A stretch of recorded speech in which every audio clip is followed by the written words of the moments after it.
Warm up. Oh tadi baru warm up-nya doang. Buat caster. Oh buat caster, siap. Kalau buat player kayaknya enggak ya. Karena mereka bakal mempertaruhkan poin-poin mereka dan langsung terspot oleh observer kita bahwa ada satu tim yang langsung ingin mengamankan bootcamp. Baru satu nih yang kita lihat nih. Ya, kita bakal pantau terus satu. satu. Waf Itu doang. Audi keluar, XCB juga keluar, dan NFT bakal mengambil daerah Painan harusnya. Painan? Yes, Painan. Oke, dan di arah campnya juga pada sepi semuanya. Bahkan Charlie kosong banget. Terus Bravo, dua tim agak mengarah ke Bravo, tapi tadi dilewatin Bravonya. Di skip mereka, dan tampaknya tidak ada clash. Gue cukup, sebagai penonton ya, gue cukup kecewa gitu. Karena biasanya early kayak gini tuh fight seru banget, apalagi bootcamp. Betul, karena kalau Sunhawk ya, kita merupakan katanya map yang paling barbar, tapi nyatanya map yang biasanya paling pasif. Karena pada utamain healing, karena zona yang damage-nya nggak gede. Zona yang geraknya lambat, itu membuat semua tim kayak santai aja, kita healing aja. Dan gue kadang kalau lihat Sunhawk ya, sebagai player gitu ya, kalau gue lagi kayak ngisi-ngisi di turnamen temen gitu, sisa 12 orang. Pas Healing semua? Pas gue tumbang, kok nomor 7 guanya.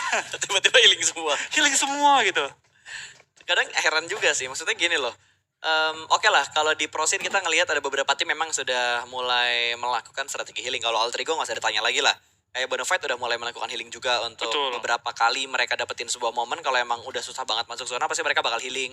Buat tim-tim lain juga udah mulai mencoba dan menerapkan strategi healing. Tapi entah kenapa ya, kalau gue ngelihat PMNC, PINC waktu itu, PMCO bahkan di kualifikasinya tahun ini juga. Sangat jarang flow gue ngelihat Sunhawk strateginya healing. Entah nggak kesorot kamera atau gimana, cuma gue jarang banget gitu ngelihatnya. Betul, gue juga setuju sih. Karena kalau menurut gue pribadi ya Pas ya, ketika kita bermain di liga yang kita udah kerap lihat gitu rata-rata tim lain, kita bisa melakukan yang namanya healing. Karena healing itu enggak dengan tiba-tiba kita punya first aid 30-40 ya. Betul. Itu kan proses. Dan mengumpulkan 30-40 itu nggak semudah yang orang kira. Untuk alter ego, mereka harus bersihin Charlie, bersihin Cave, bersihin Docs, dan beberapa scraping-scrapingan lain sembari jalan gitu. Yap. Jadi itu 3 kota gitu, dan kenapa mereka bisa melakukan hal tersebut? Karena mereka tahu tempo tim lain, mereka tahu mana yang kosong, mereka tahu di mana tempat-tempat yang mungkin bisa mendapatkan first aid. Sedangkan kalau kita main turnamen-turnamen open gini, kita nggak tahu rotasi tim lain. Oke, kita pede, kalau Altrigo mainnya dari Camp Charlie ke Docs. Pas Diikutin Docs, tiba-tiba gitu diikutin, kan. atau nggak di Docs ada orang lain. Atau nggak pas mau keluar Docs, di kampung ngetungguin. Kan kita nggak tahu gitu. Dan random, dan makanya itu menurut gua pribadi, kalau main di turnamen-turnamen open gini yang lawannya itu ya next round ganti, itu sangat sulit untuk menerapkan healing. Oke, jadi efektifnya itu kalau strategi healing dipakainya di sistem yang liga kayak mungkin di DGL Pro League Qualifier sekarang. Yes. Terus di PMPL. di PMPL juga dipakai tuh oke lah buat strategi healingnya. Tapi kalau untuk yang ini bisa dibilang nggak fast tourney juga sih. Kalau fast tourney kan sehari kelar. Ini gitu. 2 hari.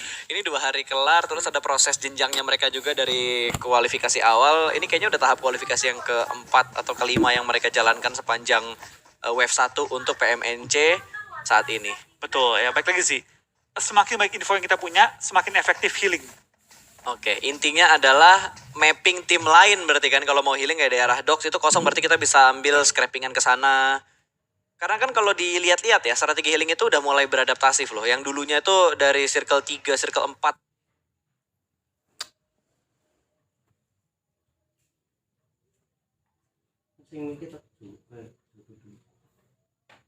Mereka udah mulai healing, sekarang itu bisa dibilang circle 6 ada yang baru mulai healing, Betul. circle 5 ada yang baru mulai healing. Jadi emang bener-bener memanfaatkan momentum mereka ketika udah susah banget nih masuk ke dalam zona, baru mereka pakai strategi healing. Tapi nggak cuma tim-tim yang berniat healing ya, tim-tim yang mungkin gak niat healing pun Pas, ketika mereka melihat, karena kan Sunhawk banyak tempat open.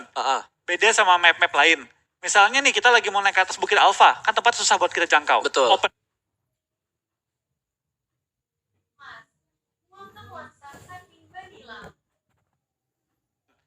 Semua healing team, mau itu cuma 15 biji, dikumpulin ke 1 orang. Baru ngomong strategi healing, drop healing. Sekarang nge-share satu medkit ke laptopnya di-share ke temennya. Langsung didengarkan ternyata untuk drop healing dikasih ke temennya, sharing-sharing juga. Lagian ini masih early game juga. Mereka mungkin lootingnya belum terlalu banyak. Dan kayaknya dari X-Cube udah tahu deh. Karena tadi dari Jeux itu mereka pakai vehicle dulu, dan vehicle juga terpantau ada di bawah jembatan. Bahkan 2 pemain dari Jeux pun berenang di bawah jembatan. Mereka nggak ngelewatin jembatannya karena sudah ada 2 pemain dari X-Cube yang siap untuk menyambut kedatangan dari 2 pemain Jeux yang nyebrang dari bawah jembatan. Berenang mereka. Ini bisa di HBD sih. Itu tempat sangat-sangat terbuka dan benar saja Aragon terpantau, Miss the tapi shot. tampaknya miss the shot. Dan kali ini dari tim Jeux akan selamat anggota-anggota mereka, tapi posisi mereka tidak bisa dibilang ideal juga. Mereka sangat terjepit. Kali ini harus mengandalkan Gloomy membuying time untuk member-member lainnya reposition lagi. Betul, ini bakal jadi counter attack harusnya yang bakal dilakukan sama Jeux ketika sebuah spray miss dari X-Cube. Ini bakal jadi momentum untuk Jeux melakukan setup dan mendapatkan 2 pemain dari X-Cube yang tadi setup di bagian kompon ini. Bahkan langsung nge-retake jauh banget, 2 pemainnya langsung mundur ke belakang. Sudah disiapkan mobil di bagian belakang juga. Ini bakal lari, nggak akan ada fight. Kecuali Betul. di Uber bener-bener diudek sama Jeux-nya. Sayang banget sih, dari tim X-Cube ya, tadi punya tempat yang sangat enak sih. Itu high ground, bisa ngeliat ke sekeliling area mereka juga. Cuma kali ini mereka pilih untuk tarik mundur, bermain lebih defensif, dan akhirnya pindah posisi setup mereka. Membiarkan Jeux mengambil high ground dan sekaligus tempat tersebut itu mengcounter tempat X-Cube. Nggak bisa gerak kemana-mana juga, tapi begitu sebaliknya. Kalau X-Cube yang nggak tumbang, dari Jeux nggak bisa gerak.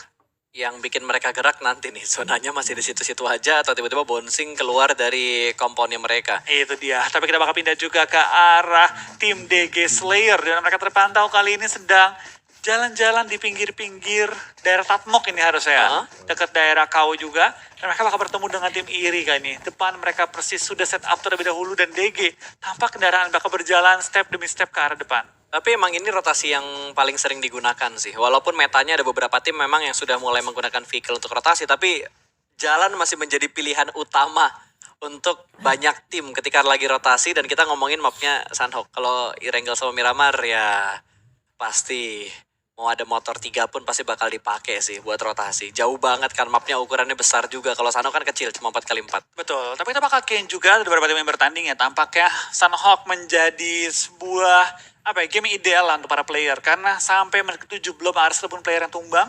Kenok pun gue belum lihat. Yang berarti untuk para player ini adalah game ideal.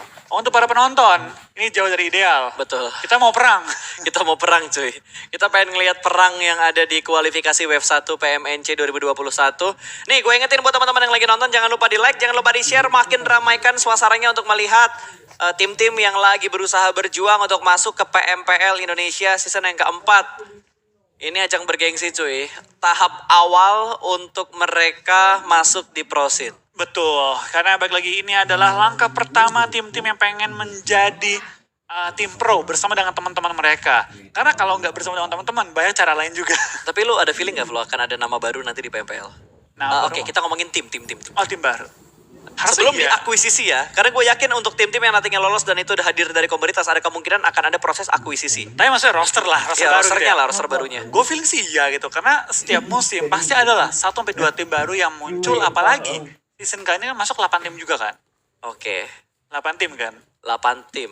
Sejauh ini 8 tim. Sejauh ini. Kemarin gue sempet denger kabar 9 sih, cuma kan belum official. Kita Tunggu tunggu aja. berita officialnya, makanya buat teman-teman yang ingin mendapatkan berita official, jangan lupa follow Instagramnya pubgmobile.esport.id. Yes. Karena itu tempat sosial media dari PUBG Mobile untuk ngasih berita-berita yang benar-benar official, akurat, yang benar-benar pakem dah pokoknya. Nggak ada miss-miss dah di situ dah. Betul. Kita bakal melihat kali nanti juga ya, tim-tim akan berjuang di final 8 slot menuju ke PMPL. Harusnya adalah nyelip lah 1-3 tim mungkin ya, yang merupakan nama baru masuk ke PMPL. Karena kita lihat ya, bukan cuma tim doang pas, bahkan tim solo pun pernah masuk gitu ke PMPL. Betul, kita udah sempat ngeliat beberapa momen. Gini deh, nggak satu tim lolos, tapi akan ada player yang sekiranya berpotensi, tiba-tiba season 4 ada gitu kan. Betul, itu bisa banget. Itu sangat-sangat mungkin. Karena baik lagi, masuk ke PMPL itu banyak caranya gitu. Betul. Dan itu ya balik lagi ke PD-PD-nya kita. Ada tim yang PD secara tim lolos gitu kan. Ada juga player yang PD meskipun tim yang misalnya kepleset, dia bisa ditarik juga sama tim gede. Ada juga ikut open trial gitu kan.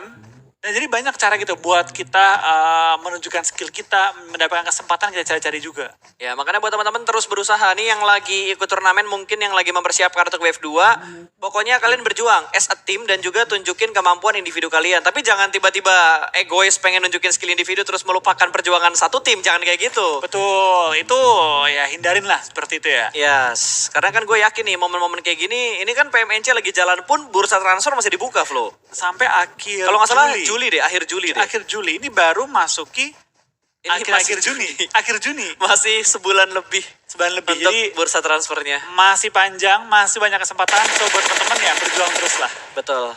Good luck pokoknya buat teman-teman yang lagi berjuang di PMNC dan ingin mewujudkan mimpi kalian ya. Yes. Semangat terus, jangan putus asa, kalah di wave 1 jangan menyerah, daftar lagi buat wave 2 gitu. Kalau gua sih waktu lagi ada open pendaftaran gitu di open regis lah untuk di PMNC, gua daftar sekalian wave 1, wave 2 gua daftarin. Siapa tahu gitu Siapa kan. tahu gitu kan, misal wave 1 kita kalah di round 1, kita masih ada nyawa buat di roundnya buat di wave 2 gitu. Betul, sediain waktu lah buat ikut langsung semua wave, semua kesempatan, semua qualifier, apapun lah bentuknya, semuanya daftarin aja. Betul, lagi ngomong-ngomong tiba-tiba perang sudah mulai terjadi, bahkan ada spray dari arah bukit. Kali ini Algojo Zenith langsung spray menuju ke arah Eko, di mana satu pemain Eko sudah mulai terknock out. Bergerak langsung di bagian pinggir tebing, double spray dan berhasil mendapatkan satu orang lagi. Bahkan langsung kelelep ke laut.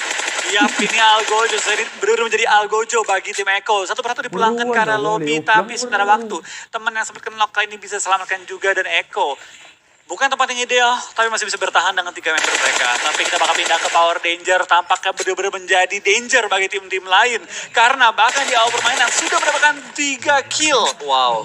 3 kill di awal permainan menghadapi tim Wave. Betul, dan Wave hanya menyisakan satu pemain mereka aja. 3 diantaranya sudah dimakan oleh Power Danger. Satu orangnya masih berusaha kabur dari pengintaian Power Danger. Apakah bisa lolos atau tidak? Karena masih dicari dari tadi sama Power Danger. Dan di sisi yang lain, Virus juga sudah mulai terspot. Ada Venom yang terheadshot tadi, terknock out. Belum ada berita lanjutan, tapi sepertinya dari Virus, Magic, dan Venom sudah dipulangkan. Oh, Venomnya sudah dipulangkan dan Magicnya terknock out di tengah jalan. Ada cover dengan satu vehicle di tengah jalan, tapi ini bukan tempat yang bagus juga sih, karena masih berada di arah blue zone. Langsung di spray, bahkan udah gemes diledakin. Efek ledakannya belum bisa memulangkan Magic ke arah lobby, tapi Magic terus-terusan bleeding out dan akan menjadi poin kedua untuk TC. Yap, kita bakal kalian juga dari beberapa tim tampaknya sudah mulai clash di awal-awal. Masih 16 tim yang utuh. Tapi tinggal 58 yang masih live, yang berarti sudah ada 6 orang dipulangkan di awal permainan. Jeux pun masih bertahan tempat mereka landing tadi, tapi Poksa ditahan. Akan disambut kali ini dengan tembakan peluru panas, tapi what a nice trade dari tim Gado-Gado. Ternyata bukan scouting, bukan rotasi, tapi bait yang dilakukan oleh tim Gado-Gado terhadap tim Jeux. Men, itu umpannya benar-benar berbahaya banget karena mereka berani YOLO. Bahkan di Paradise juga sudah mulai panas. Ternyata di mana NFT memulai perang, mereka mendapatkan satu pemain dari One Uno yang berada di bagian dalam dari Paradise-nya. Mereka mendapatkan pecahan poin pertama di arah Paradise. 3 pemain dari One Uno sudah mulai melakukan stick together lagi karena NFT sudah mulai masuk ke pertahanan dari One Uno. Entah One Uno yang nge-push ke NFT atau NFT yang nge-push ke arah One Uno. Ya, tapi kita bakal kayaknya juga dari NFT tampaknya. Harus berhati-hati, karena kalau di Paradise, biasanya atap-atap dapat digunakan juga untuk meng-HBD lawan, membuka vision. Jadi NFT nggak bisa berjalan terlalu terbuka. Mereka perlu stick as a unit, perlu coba nge-clear tim One Uno kalau mereka pengen menguasai keseluruhan area Paradise. Yes, dari tadi juga banyak yang nanya ternyata Flo untuk ngelihat tim-tim yang kemarin terdegradasi kok mana belum muncul di PMNC. Tenang, mereka bakal muncul nanti di playoff group setelah babak ini. Jadi gabungan yang solo kemarin digabung sama tim kualifikasi wave 1, wave 2. Nanti mereka bakal dipecah menjadi 2 grup. Pokoknya total itu masih 12 per grupnya dan akan ditambah 8 tim yang terdegradasi dari PMPL Indonesia season yang ketiga. Dari 8 yang terdegradasi, 4 bakal masuk ke grup A, 4 bakal masuk ke grup B, dan nanti bakal lengkap 16 tim untuk 2 grup di babak playoff PMNC. Yes, jadi bisa dibilang kali ini pembagian cukup adil ya Pas ya. Hingga Betul. ke babak terakhir, gue suka sih ketika ada turnamen-turnamen yang merupakan qualifier, itu tim-tim yang invited nggak langsung final. Tapi drop 1 level sebelum grand finalnya ya. Betul, karena menurut gua itu membuka kesempatan bagi tim-tim yang secara skill mungkin ya memang lebih hebat gitu. untuk lolos. Jadi ngebuka kesempatan untuk semua secara fair. Betul sekali. Dan ini sudah berjalan kurang lebih seperti ini udah 2 season. Dan ternyata lagi ngomongin tim sudah mulai ada yang berperang juga kali ini, di mana WAV mendapatkan satu pemain dari X-Cube sedang knock-out, sudah mulai di revive, tapi sepertinya dari seorang Lesby sudah mulai nge-flank ke arah sebelah kanan, mengganti dengan menggunakan AKM-nya, sudah berhasil di revive, tapi split positionnya langsung ada spray through the smoke. Bahkan di sisi yang lain ternyata NFT juga berhasil mendapatkan seorang pemain dari One Uno yang lainnya. Lemparan granat kembali ke sebuah batu akan segera meletup dan mendapatkan untuk knock yang kedua. Lesby mendapatkan satu persatu pemain dari X-Cube, akan dipush kanan dan kiri. Siom bakal ketahuan, langsung ada spray down, ternyata berhasil mendapatkan trade. Satu tukar satu untuk knocknya, dan di sebelah kanan juga sudah mulai bangkit menembak satu orang. 2 orang terknock out, belum terspot, ternyata masih belum bisa mendapatkan satu pemain X-Cube yang sedang melakukan proning dan sudah mulai berpindah tempat. Masih galau, tapi ternyata ada third party yang join, ada Eko yang join the fight dari Bukit Belakang. Yes, tampaknya Sion menjadi penyelamat bagi tim XCB dengan last man standing yang masih bertahan. XCB terus memberikan pressure terhadap tim WAF dan tampaknya tinggal menyisakan 2 player. Ada Sexman juga Raisin dan Toothless pun sudah berhasil revive. XCB Sion menyadari bahwa dia tinggal sendirian, akhirnya memutuskan untuk tidak fight lagi, back off aja dan bermain lebih aman. Coba safe position. Betul, harus mempertahankan posisinya sebaik mungkin. Ini kelihatan banget, di tapping-tapping aja, damage-nya bakal masuk dan langsung saja berpindah ke tempat yang nyaman kali ini. Masih bisa selamat, tapi kembali ke tempat yang salah ternyata. Tapping fire yang tidak henti-hentinya dilakukan oleh seorang Anyo berhasil membuahkan hasil. Satu pemain terknock out, masih belum bisa dikonfirm menjadi sebuah kill, tapi angle-nya nggak dilepas sama Anyo dari tadi. Betul, tampaknya dia tidak membiarkan musuh bergerak dengan bebas, tapi lihat dari Echo Esports terus memberikan pressure terhadap lawannya.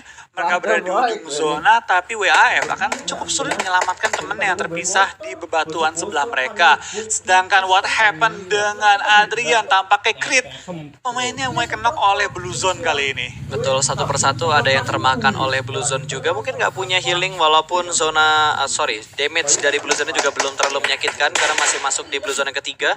TC, satu pemain mereka terknock out, bahkan 2 pemain mereka bertemu dengan Crit.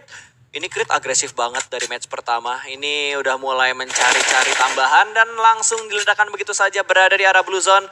Mereka bermain dengan cukup percaya diri, bermain tipis seiring dengan bergeraknya Blue Zone yang ketiga. Ya, dan kita bakal tanya juga dari tim Paudi tampaknya mulai terpantau kembali di game kita yang kedua. Masih lengkap dengan 4 anggota mereka, 3 kill dikantongi di awal-awal. Tinggal rotasi mereka nih untuk selamat menuju ke arah zona selanjutnya. Sedangkan dari tim WF berhasil menyelamatkan teman yang sudah knock, sudah di revive juga, akhirnya sudah menuju ke depan lagi, menuju lebih center zone. Pada kali ini. Ini 17 menit baru pulang satu tim ke arah lobby. Yang pincang udah mulai banyak, tapi yang fix pulang baru satu tim. Yang lagi diambang-ambang tuh dari tim X-Cube, Virus, Wave, tinggal 1 pemain. Bahkan dari tim Cyclone juga tinggal 2 pemain aja. Ada tapping fire dari arah seberang. Ini membuat pemain-pemainnya akan lebih hati-hati lagi dalam melangkah. Tapi dari arah sebelah kanan ternyata Crit memberikan tembakan ala Gojo Zenith bertemu dengan Crit di arah pinggir Blue Zone. Padahal Crit yang belum masuk ke arah zona, tapi mereka begitu percaya diri untuk menembak dan mengganggu pergerakan dari Algojo Zenith. Betul, sama-sama 3 lawan 3, tapi lihat dari tim Crit, dia punya satu flanker yang posisinya cukup berbahaya kali ini. Tapi Adrian tampaknya knock juga, spray down oleh Walker, tapi belum bisa berbuangkan pemain dari tim Crit lagi. Sedangkan dari D-Shot sudah pindah posisi dan sudah mulai mencari posisi lengkap dari tim AT. Ini bisa jadi penentu juga nih posisinya D-Shot. Ada di high ground, bisa ngelihat ke arah AT. Dan proses revive harusnya sudah mulai dilakukan oleh pemain-pemain dari Crit yang sudah mulai masuk ke bagian dalam dari zonanya. Blue Zone akan bergerak. Saat ini sudah mulai bergerak, masih diintip-intip juga. Vista, wow. Granatnya splash damage membuat knock yang kedua untuk seorang Drean. Karena tadi baru di-revive, HP-nya masih low banget dan dilemparkan kembali beberapa utilitiesnya ke arah 2 pemain dari Crit yang masih terjebak. Bahkan Drean kembali mundur ke arah belakang menuju ke arah Blue Zone-nya. Terlihat dengan sangat jelas scope 6 dari seorang Vista. 1 hilang kembali dari seorang Crit, dari tim Crit.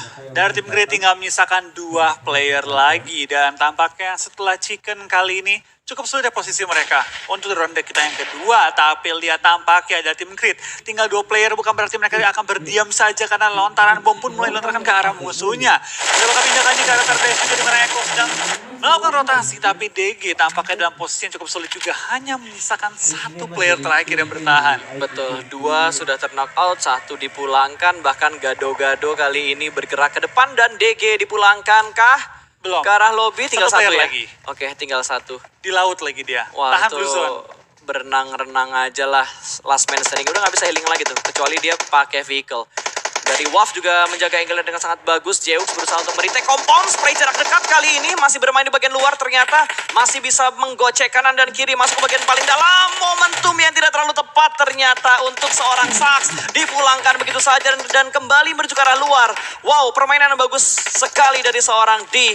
Bermain-main di arah rumah ini. Digocek kanan kiri keluar masuk. Dan dia masih selamat. Betul, tapi lihat posisi dari Jeux. Mereka mengirimkan Gloomy ke arah sisi belakang untuk coba menangkap anggota WAF yang mungkin akan keluar dari rumah dan coba reposition. Tapi Betul. sementara Gloomy juga perlu berhati-hati karena Blue Zone mulai mengikis nyawa dia perlahan-lahan. Iya, dan Tapi ini masih di blue zone kan? masih Blue Zone, ini semua kena Blue Zone.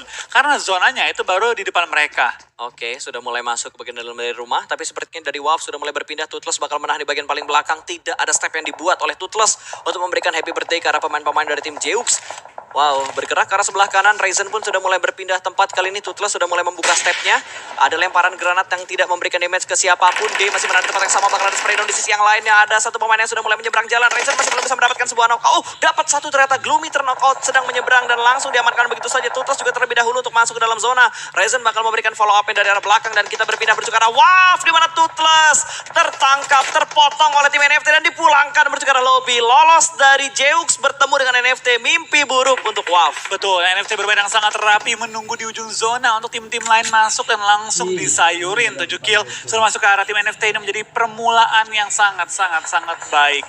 Tapi kita lihat di lain sisi ya, dari tim Echo. Mereka juga masih memiliki 3 member lagi bertahan juga dan mulai maju ke arah ujung dari zonanya. Betul, ini NFT bener-bener lapar poin banget sih. Mereka ingin comeback lagi untuk mencicipi PMPL lagi. Flo, mereka udah kelewat satu PMPL kan, season 3 kemarin. Yes. Betul. Mereka keskip satu musim, lalu sekarang menurut gue dengan roster yang sama pada season yang ketiga, mereka coba untuk masuk ke PMPL kembali. Ya, tapi lihat persiapan mereka kayak udah lebih matang dibandingkan sebelumnya. Betul, ini NFT yang bisa dibilang sangat berbeda dibanding qualifier PMCO ya, season lalu. Dan kita ngukurnya dari 2 tahap berarti ya. Ketika mereka lagi kualifikasi sekarang dan nanti ketika mereka udah bertemu dengan 8 tim yang terdegradasi. Betul, tapi ternyata mereka juga masih mendapatkan ujian cukup berat karena Blue Zone sudah mulai menempel ke arah mereka dan mereka langsung dikunci oleh tim Echo. Betul, ini mereka harus memanfaatkan momentumnya banget. Spavel, wow, di cancel healingnya. Ada satu pemain, Flippy yang sudah terknockout. Drone akan langsung tabrak ke arah playzone-nya, bergerak beriringan dengan Blue Zone yang sudah mulai bergerak juga. Drone sedang dalam posisi proning, ada baku tembak ternyata yang terjadi dan Ramones berhasil diamankan. Ternyata Drone menjadi last man standing untuk tim NFT. Lemparan granat ke seberang batunya, tapi dari arah belakang Iri juga memberikan tembakan dan gangguan menuju ke arah Drone. Ini menjadi mimpi buruk tentunya untuk NFT. Drone seorang diri aja langsung berpindah ke arah batu yang lain yang melakukan proning dan berkamuflase. Sejauh ini posisi masih aman di sisa 9 tim. Betul, tapi kita bakal kayaknya juga tampaknya dari Echo yang asik-asik nembak. Sekarang menjadi kuncian dari tim Iri dan juga dari tim Miron yang langsung menemukan seorang Violet kali ini tidak dibiarkan bergerak dengan bebas. Gue kaget ada yang masuk dari jendela. Kira di rush ya? Iya, gue kira di rush. Kok itu orang di balik batu tiba-tiba bisa vaulting masuk ke dalam rumah, ternyata rekannya sendiri. Myron yang sudah mulai mendapatkan gangguan karena Power Danger akan berusaha meretake compound milik Myron. Satu knockout trading terjadi. Kali ini antara Power Danger dan juga Myron. Kenot sudah berada di barisan paling depan dan kali ini Mizu yang sudah mulai merangkak menuju ke tempat yang aman, tapi granatnya begitu bagus menuju ke arah Kenot. HP-nya benar-benar low dari seorang Kenot dan langsung saja melakukan healing. Follow up datang dari belakang. Kenot masih melakukan healing dan cukup tenang. Kingu akan memberikan revive-nya ke arah Mizu yang sedang terknockout dan Ciel sudah mulai melemparkan granat. Ternyata smoke yang dilempar. Kali ini pintu sudah mulai dipecahkan dan ada bantuan yang akan segera datang. Ciel memanfaatkan sebuah momentum langsung saja menembus smoke-nya dan langsung saja mendapatkan sebuah korban berikutnya. Utilities granat yang begitu bagus lemparannya dan kali ini hanya menyisakan seorang zombie. Ya, kita bakal kayak dari tim Paudi dan juga Miron tampaknya gontok-gontokan di ujung zona, memperebutkan tempat di zona kita yang ketujuh. Api membakar zombie yang akhirnya lumayan low, dapat ke zombie, kabur dan menyelamatkan diri dia dan tampaknya dia dan Paudi akan terbuka banget dan Paudi mengambil keuntungan dengan posisi mereka yang sedikit lebih masuk dalam zona. Betul, dan Power Ranger kayaknya bakal kehabisan momentum juga untuk mereka masuk karena mereka berada di luar dari Tatmok dan circle-nya menuju ke arah sana, bahkan ngebuat galau circle-nya ke tengah jalan. Yes, Paudi 11 kill di kantong dikantongi oleh mereka dan masih lengkap dengan 4 anggota mereka. Tapi PR-nya mereka itu harus maju ke depan tanpa ada cover yang memadai. Sedangkan lihat dari Ryujin lagi udah tertangkap juga. Iri dalam bahaya karena ada tim Gado-Gado mencari korban tambahan sebelum memasuki zona-zona akhir. Tapi dari tim Creed yang sampai ke take down cukup banyak anggota mereka di awal-awal tampaknya masih melakukan healing hingga masuk top 4. Worth it banget. Ya, ini yang gue heranin, Flo. Itu Gado-Gado nggak kelihatan dari tadi. Nggak ke spot sama observer kita, sama switcher kita. Terus tiba-tiba mereka berada di top 3 dengan jumlah player yang masih ada 3. Walaupun killnya memang tidak terlalu banyak, tapi dari positioning mereka, tempat yang mereka punya sekarang, ini tempat yang paling bagus. Betul, dan lihat dari Gado-Gado, mereka punya cover, meskipun nggak masuk zona ya, mereka punya cover yang lebih lama waktunya ketimbang dari tim Paudi yang sekarang harus mengandalkan smoke setup untuk coba membuat tembok yang tidak terlihat. Dan lihat dari seorang Lacoste kali ini sedang melakukan healing terus dan bertahan hingga top 3, ini worth it banget. Bahkan beberapa healing belum dipakai, dia taruh di lantai supaya healing dia bisa pegang lebih banyak. Betul, itu udah pemikiran yang bagus banget dilakukan sama memang pemain terakhir dari tim TC. Dan perang yang semakin terjadi, kali ini ada beberapa pemain yang sudah mulai touchdown dan masuk ke bagian dalam dari zonanya. Dari pemain Gado-Gado juga sudah mulai terspot. Kaki kanannya kelihatan, palanya juga nongol, langsung ditembak begitu saja. Mizu mendapatkan satu pemain dan lemparan granat untuk mendapatkan sebuah confirm kill. Wow, jauh banget lemparannya. Mizu sudah mulai lewat. Bangkit sudah spray down. Tapi 3 pemain Power Ranger siap untuk memberikan counter shoot. Dan ini dia tim yang akan mendapatkan winner chicken dinner di match yang kedua. Yes, tapi lihat tim Grid masih memiliki 4 total healing. Harusnya Paudi menang karena Blue Zone harus cukup sakit sih. Harusnya 4 udah gak cukup lagi. Dan Paudi masih cukup center, tinggal menunggu momen aja. Dan ini dia tim Cyclone kali ini ya. Bertahan hingga top 2 kita dengan healing mereka. Dan ini dia kita ngomongin pas ternyata masih ada yang healing tapi bukan dari awal. Betul. Lebih ke mid game. Yang dibilang tadi healingnya mungkin dari circle 6 atau circle 7 lah. Iya. 5, 6, 7 ke atas. Kalau dulu kan dari awal juga ada yang udah mulai healing gitu. Kalau sekarang tuh rata-rata emang bener-bener ingin memaksimalkan healing item yang dia punya. Supaya bisa bawa sampai ke momen terakhir. Iya, kalau zaman dulu kan lu ngumpulin sampai 20 sampai 30 add kit gitu. Kalau sekarang ya lu punya 15 pun asalkan mulainya dari circle 7 atau circle 6 itu bisa dapetin ya sejelek-jeleknya hashtag 6, hashtag 5 lah. Betul. Ini dia game yang kedua. Pada kali ini Power Ranger berhasil mendapatkan winner chicken dinner. Dengan perolehan kill lagi-lagi double digit yang pasti membuat mereka secara poin akan meroket kali ini. Jadi mereka peroleh juga 30 total poin berarti ya di bawah sama Power Ranger.